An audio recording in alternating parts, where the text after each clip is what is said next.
Hey, good morning everybody. So I want to show you how to make like a little cinnamon stick or like a chocolate tuile. Really, it just depends on how you glaze it and what other stuff is on there. So for me, when I make these, still super squishy clay.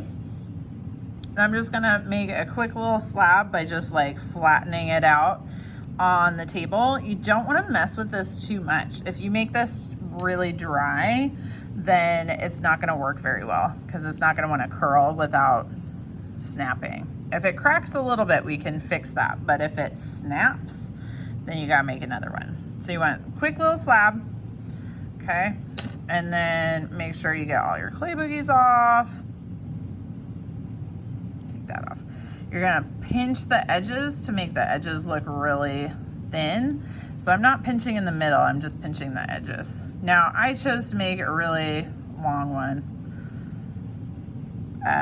So I've got my edges kind of pinched so they're a little thinner, and you can make these however long you want. Now I'm going to use this little pencil tool. It's a little bit thinner than a regular pencil, but you could still get this started with a regular pencil, or if you happen to have something skinnier like this tool, that's fine too.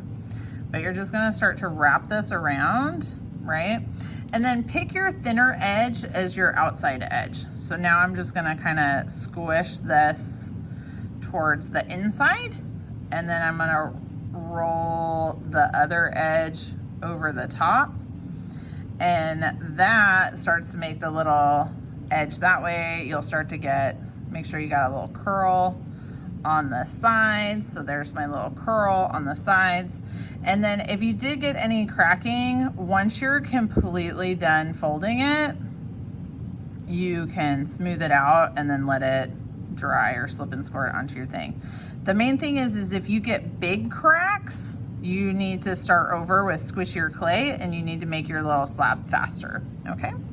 So there's how you make that. Now, if you want to make like a chocolate tuile or something, like one of those little funny shaped ones, you can do a really thin coil.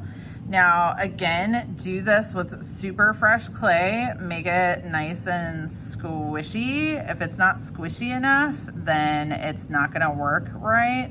Now, you can kind of make these any shape that you want. So you might have something, like that one looks silly, but let me make a fresh one. Let me make a fresh one with fresh clay. Okay, I'm gonna make mine a little longer, a little thinner. Go. All right, that's way better than the last one I made. Here we go. Okay, so try to make it as even as possible, and then this you can pretend is like, you know, if you're squeezing chocolate out of a bottle, you can make, you know, a shape like this. And, you know, if you set this on top, or if you have, you know, some frosting and you set this next to your frosting, like once it stiffens up a little bit, you can set it next to your frosting. So that would work. Like when it's a little bit stiffer and it's gonna hold its shape, you could lean it up against that. If you like it kind of flat, or you know, you want to add it on top of a fruit or something, once it's a little bit stiffer and you can pick it up without it changing shape, then you can set it on top of, other items.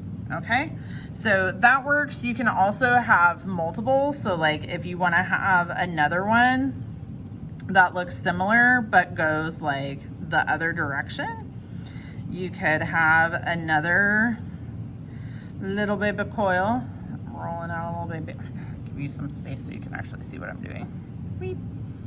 Okay, there we go. Whee. All right, so I'm rolling out a little baby coil, and then I have this one going this way, so I could do one that goes the opposite way, right? And I could kind of squish these together so they look like I did like a drizzle going multiple directions. And then this one's a little bit easier to pick up, so then you can stick it next to your item. All right, thanks everybody. Be creative and have fun.